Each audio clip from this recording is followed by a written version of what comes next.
नमस्कार बंधुगण बंधु माने आज ज्योतिष कार्यक्रम को आपण मानक स्वागत। आज कार्यक्रम रे मेष राशि व्यक्ति विशेष मानक पई बहुत गुरुत्वपूर्ण एवं बहुत खास अटे। एही 2025 वर्ष गोटे एपरी एक वर्ष अटे जो वर्ष रे न्यायर देवता शनि देव परिवर्तन करने पई जाउछंती। तांको सहित राहु केतु एवं देवगुरु बृहस्पति परिवर्तन करने पई जाउछंती। नवग्रह मानकर सबुठारु बड़ चारि गोटी ग्रह एही 2025 वर्ष रे परिवर्तन करने को जाउछंती।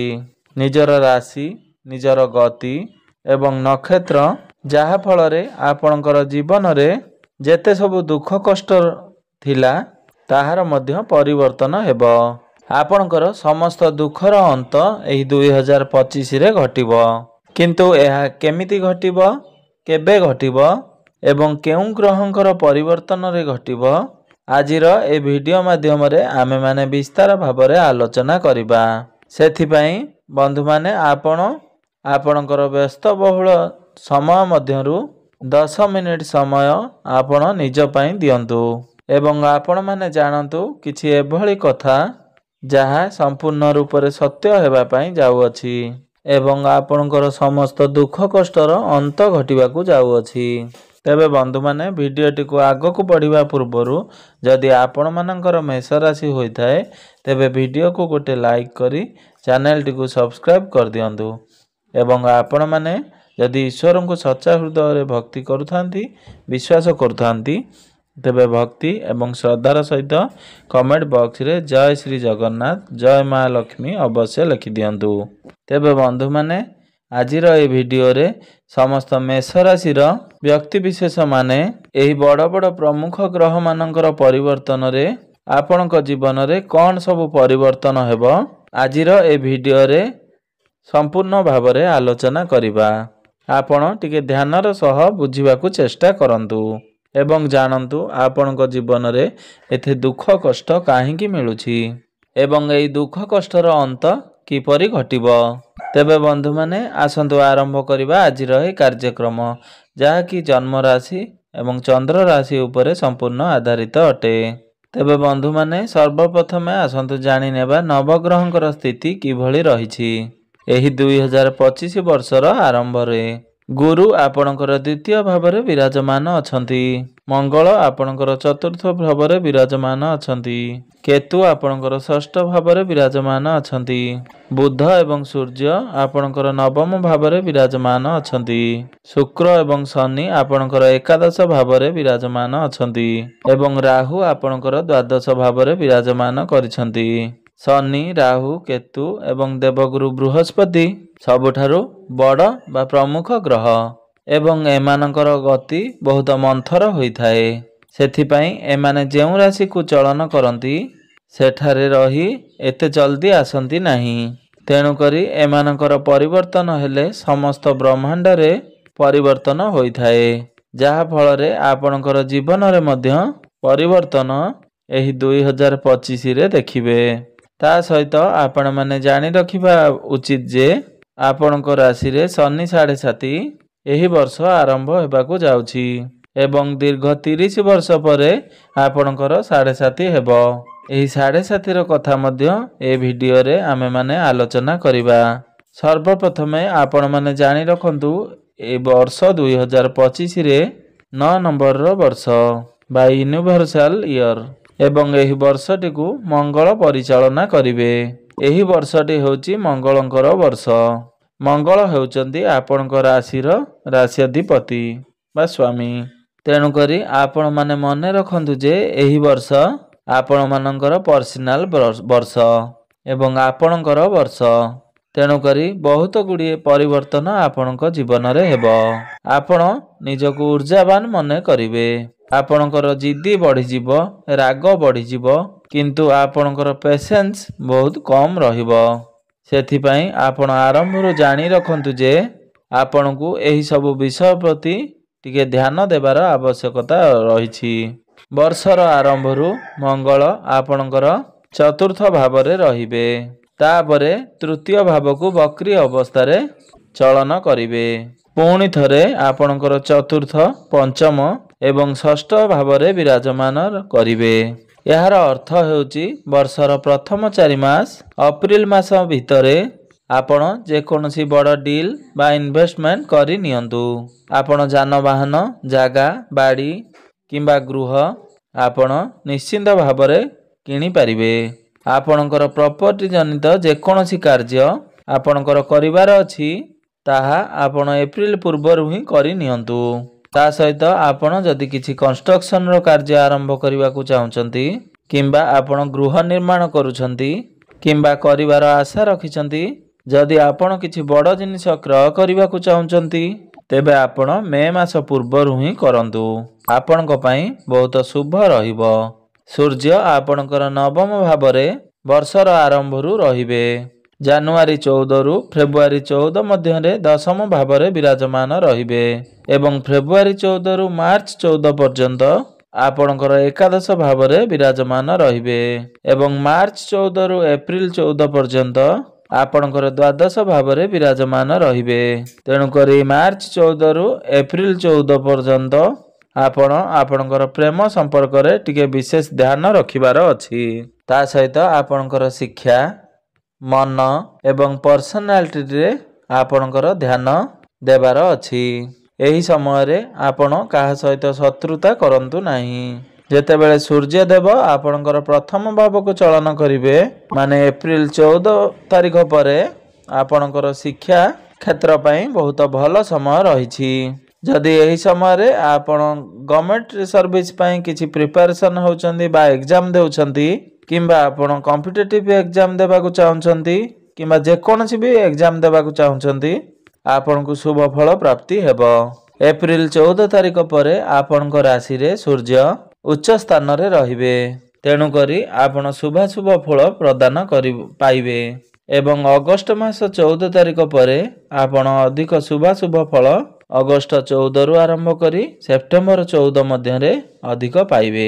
कारण एही समय रे आपणकर पंचम भावरे सूर्य विराजमान करिवे एवं पंचम भावटी आपणकर शिक्षा संतान एवं प्रेम संपर्कर भाव होइथाए।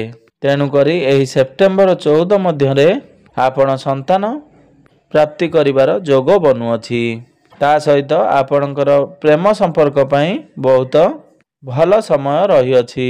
जेउ दंपति माने संतान संतति पई न पाई दुखरे अछंती सेमानक पई एप्रिल परे बहुत भल समय रहिअछि। कारण देवगुरु आपणकर कुटुंब भावरे रहिबे एवं शनि आपणकर संतानर गृह को शुभ दृष्टि देबे। सेथि पई आपण जदि चेष्टा करंती आपण को संतान सुख निश्चिंत भावरे प्राप्ति हेबो। दीर्घ 30 वर्ष परे आपणकर राशि रे शनि 7.5 आरंभ हेबो एवं यह मार्च 29 तारिख पर ठारू आरंभ हेबो। तेबे बंधु माने शनि 7.5 रो 3टी चरण होइथाए।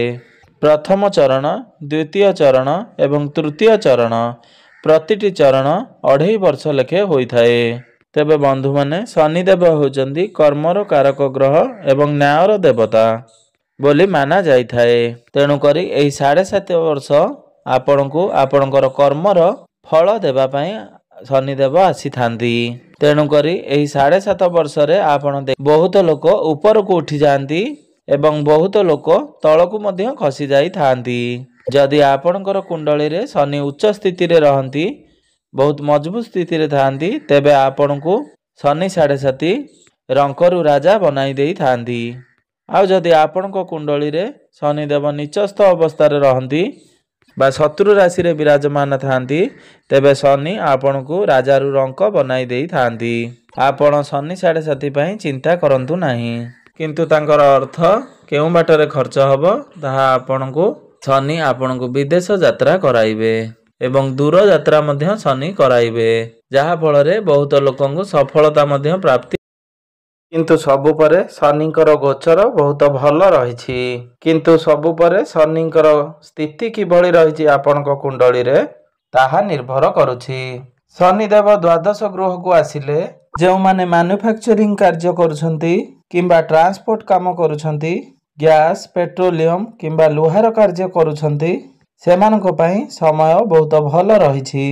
କିନ୍ତୁ ଆପଣ ଆପଣଙ୍କର ସ୍ୱାସ୍ଥ୍ୟର ଯତ୍ନ ନେବାକୁ ପଡ଼ିବ, କାରଣ ଏହି ସମୟର ଅବଧି ମଧ୍ୟରେ ଆପଣଙ୍କର ଦାନ୍ତଜନିତ ବା ଗଳାରେ କୌଣସି ସମସ୍ୟା ଦେଖାଦେଇପାରେ। ତେଣୁ ଆପଣ ଆପଣଙ୍କର ସ୍ୱାସ୍ଥ୍ୟ ପ୍ରତି ଟିକେ ବିଶେଷ ଧ୍ୟାନ ରଖିବାକୁ ପଡ଼ିବ। କିନ୍ତୁ ପରିବର୍ତ୍ତନ ଆପଣଙ୍କ ଜୀବନରେ ନିଶ୍ଚୟ ଘଟିବ। ଆପଣଙ୍କର କୁଣ୍ଡଳୀରେ ଶନିଦେବ ଭଲ ଥାଆନ୍ତୁ ବା ଖରାପ ଅବସ୍ଥାରେ ଥାଆନ୍ତୁ, ଆପଣଙ୍କର ରେସ୍ପନ୍ସିବିଲିଟି ବଢ଼ିଯିବ। ଏହି ମାର୍ଚ୍ଚ 29 ତାରିଖ ପରେ ଆପଣ ଦେଖିବେ ଆପଣଙ୍କ ଉପରେ କାର୍ଯ୍ୟର ଭାର ବଢ଼ିଯିବ। ମଇ ମାସ 15 ତାରିଖ ଦିନ ଦେବଗୁରୁ ଆପଣଙ୍କର ତୃତୀୟ ଭାବକୁ ଚଳନ କରିବେ ଏବଂ ସେଠାରେ ରହି ଆପଣଙ୍କର ସପ୍ତମ ଭାବକୁ ଦୃଷ୍ଟିଗୋଚର କରିବେ। ଏହି 2025ରେ ଆପଣଙ୍କର ଦୁଃଖ କଷ୍ଟର ଅନ୍ତ ଘଟିବ। ବୃହସ୍ପତିଙ୍କର ଚଳନ ଯୋଗୁଁ ଆପଣଙ୍କର ଜୀବନରେ ନିଶ୍ଚୟ ଦୁଃଖର ଅନ୍ତ ଘଟିବ। ଯେଉଁମାନେ ବିବାହକୁ ନେଇ ଚିନ୍ତାରେ ରହୁଥିଲେ ଏବଂ ଦୁଃଖରେ ରହୁଥିଲେ ଏବଂ ସେମାନେ ଭାବୁଥିଲେ ଆମର ବିବାହ କେବେ ହେବ, ସେମାନଙ୍କର ବିବାହ ଏହି 2025ରେ ହେବାର ସମ୍ଭାବନା ବହୁତ ଅଧିକ ରହୁଛି। ଆପଣଙ୍କର ବିବାହର ଗୃହକୁ ଦେବଗୁରୁ ଦୃଷ୍ଟି ଦେବା ସହ ଆପଣଙ୍କର ଭାଗ୍ୟ ଭାବ ଉପରେ ଦୃଷ୍ଟି ଦେବେ। ଆପଣଙ୍କର ଇଚ୍ଛା ଅଭିଳାଷ ଏବଂ ଲାଭର ଗୃହକୁ ଦୃଷ୍ଟି ଦେବେ। ତେଣୁକରି ଆପଣଙ୍କର ଏହି ବର୍ଷ ଇଚ୍ଛା ଅଭିଳାଷ ପୂରଣ ହେବ। ଆପଣଙ୍କର ଇଚ୍ଛା ଅଭିଳାଷକୁ ପୂରଣ କରିବା ପାଇଁ ଭାଗ୍ୟ ଆପଣଙ୍କୁ ସାଥ ଦେବ। ଏହି ବର୍ଷ ଆପଣ ଦେଖିବେ ଯେଉଁ ବି କାର୍ଯ୍ୟ କରିବେ ଆପଣଙ୍କୁ ସେଥିରେ ସଫଳତା ପ୍ରାପ୍ତି ହେବ। ଆପଣଙ୍କର ବ୍ୟାପାର ବାଣିଜ୍ୟରେ ଲାଭ ବଢ଼ିବ। ଯଦି ଆପଣ ଚାକିରି କରିଛନ୍ତି ତେବେ ଚାକିରିରେ ପଦୋନ୍ନତି ହେବ। ଆପଣଙ୍କର କର୍ମକ୍ଷେତ୍ରରେ ଯେକୌଣସି ଉପାୟରେ ଲାଭ ହେବ। ଆପଣଙ୍କର ଆଧ୍ୟାତ୍ମିକ ଦିଗ ପ୍ରତି ଆଗ୍ରହ ବଢ଼ିବ। ଆପଣ ଏହି ସମୟରେ ଆଧ୍ୟାତ୍ମିକ ଯାତ୍ରା ମଧ୍ୟ କରିପାରନ୍ତି। ଦୀର୍ଘ ଯାତ୍ରା କରିବାର ସମ୍ଭାବନା ବହୁତ ରହିଛି। ରାହୁ ମଇ ମାସ 18 ତାରିଖ ଦିନ ଆପଣଙ୍କର ଏକାଦଶ ଭାବକୁ ଚଳନ କରିବେ ଏବଂ କେତୁ ଆପଣଙ୍କର ପଞ୍ଚମ ଭାବକୁ ଗୋଚର କରିବେ। ଏହା ଦୀର୍ଘ 18 ବର୍ଷ ପରେ ଆପଣଙ୍କ ରାଶିରେ ହେବାକୁ ଯାଉଅଛି। ରାହୁଙ୍କର ଏକାଦଶ ଭାବକୁ ଚଳନ କରିବା ଅର୍ଥ ଆପଣଙ୍କୁ ବହୁତ ଶୁଭାଶୁଭ ଫଳ ପ୍ରଦାନ କରିବେ। ଆପଣଙ୍କୁ କୌଣସି ନା କୌଣସି ଉପାୟରେ ଅର୍ଥ ଅଧିକ ପ୍ରାପ୍ତ ହେବ। ଯେଉଁମାନେ ପୁଞ୍ଜି ଇନଭେଷ୍ଟ କରିବା ପାଇଁ ଚାହୁଁଛନ୍ତି ବା ଟ୍ରେଡିଂ କରିବାକୁ ଚାହୁଁଛନ୍ତି ସେମାନଙ୍କୁ ଏହି ମଇ ମାସ 18 ତାରିଖ ପରେ ଶୁଭାଶୁଭ ଫଳ ପ୍ରଦାନ ହେବ। ଯେଉଁମାନେ ପଲିଟିକାଲ କ୍ଷେତ୍ରରେ ଅଛନ୍ତି ସେମାନଙ୍କୁ ସଫଳତା ପ୍ରାପ୍ତ ହେବ। ଯେଉଁମାନଙ୍କର ଗଭର୍ଣ୍ଣମେଣ୍ଟରେ ଜବ୍ ଅଛି କିମ୍ବା ଗଭର୍ଣ୍ଣମେଣ୍ଟ ରିଲେଟେଡ୍ କିଛି କାର୍ଯ୍ୟ ରହିଯାଇଛି ସେମାନଙ୍କୁ ସେଥିରେ ସଫଳତା ପ୍ରାପ୍ତ ହେବ। ଆପଣଙ୍କର ଆର୍ଥିକ ସ୍ଥିତି ଏହି ମଇ ମାସ 18 ତାରିଖ ପରେ ସମ୍ପୂର୍ଣ୍ଣ ଭାବରେ ବଦଳିବାକୁ ଯାଉଛି। ଆପଣଙ୍କର ଦୁଃଖର ଅନ୍ତ ଗୋଟିଏ ଦିନରେ ହେବ ନାହିଁ, କିନ୍ତୁ ଏସବୁର ଅନ୍ତ ଧୀରେ ଧୀରେ ହେବା ପାଇଁ ଲାଗିବ। ଆପଣ ନିଶ୍ଚିତ ଭାବରେ ଆପଣଙ୍କ ଜୀବନରେ ପରିବର୍ତ୍ତନ ଦେଖିବେ। ଆପଣ ଶନି 7.5କୁ ଭୟ କରନ୍ତୁ ନାହିଁ। ଗୋଚର ଗ୍ରହମାନଙ୍କର ପ୍ରଭାବ ଆପଣଙ୍କ ରାଶି ଉପରେ ପ୍ରଭାବ ରହିବ ଏବଂ ସେ ଆପଣଙ୍କୁ ଶୁଭାଶୁଭ ଫଳ ପ୍ରଦାନ କରିବେ। ଆପଣଙ୍କ ରାଶିରେ ଶନି 7.5 ଯେହେତୁ ଆରମ୍ଭ ହେବାକୁ ଯାଉଅଛି, ଆପଣ ଶନିଙ୍କର ବୀଜ ମନ୍ତ୍ରର ଜପ 108 ଥର ନିଶ୍ଚୟ କରନ୍ତୁ। ଆପଣଙ୍କୁ ଶୁଭ ଫଳ ପ୍ରାପ୍ତି ହେବ। ଏବଂ ଯେଉଁମାନଙ୍କର କୁଣ୍ଡଳୀରେ ଶନିଦେବ ନୀଚ ଅବସ୍ଥାରେ ଅଛନ୍ତି କିମ୍ବା ଶତ୍ରୁ ରାଶିରେ ବିରାଜମାନ ଅଛନ୍ତି ସେମାନେ ଶନିବାର ଦିନ କଳା ଜିନିଷ ଦାନ କରନ୍ତୁ। ଆପଣ ଶନିଙ୍କର ପ୍ରାର୍ଥନା ମନ୍ତ୍ର ଜପ କରନ୍ତୁ। ସୂର୍ଯ୍ୟ ଅସ୍ତ ପରେ 108 ଥର ଜପ କରନ୍ତୁ। ଆପଣଙ୍କୁ ଶୁଭ ଫଳ ପ୍ରାପ୍ତି ହେବ। ଆପଣ ହନୁମାନ ଚାଳିଶାର ପାଠ ଅବଶ୍ୟ କରନ୍ତୁ। ଆପଣ ଜାଣିପାରିବେନି ଯେ ଆପଣଙ୍କର 7.5 ମାନେ 7.5 ବର୍ଷ କିପରି ଭାବରେ କଟିଯିବ। ତେବେ ବନ୍ଧୁମାନେ ଆପଣଙ୍କର ଜୀବନ ମଙ୍ଗଳମୟ ହେଉ, ଏହା ହିଁ ଈଶ୍ୱରଙ୍କ ନିକଟରେ ମୋର ଏତିକି ପ୍ରାର୍ଥନା। ଧନ୍ୟବାଦ।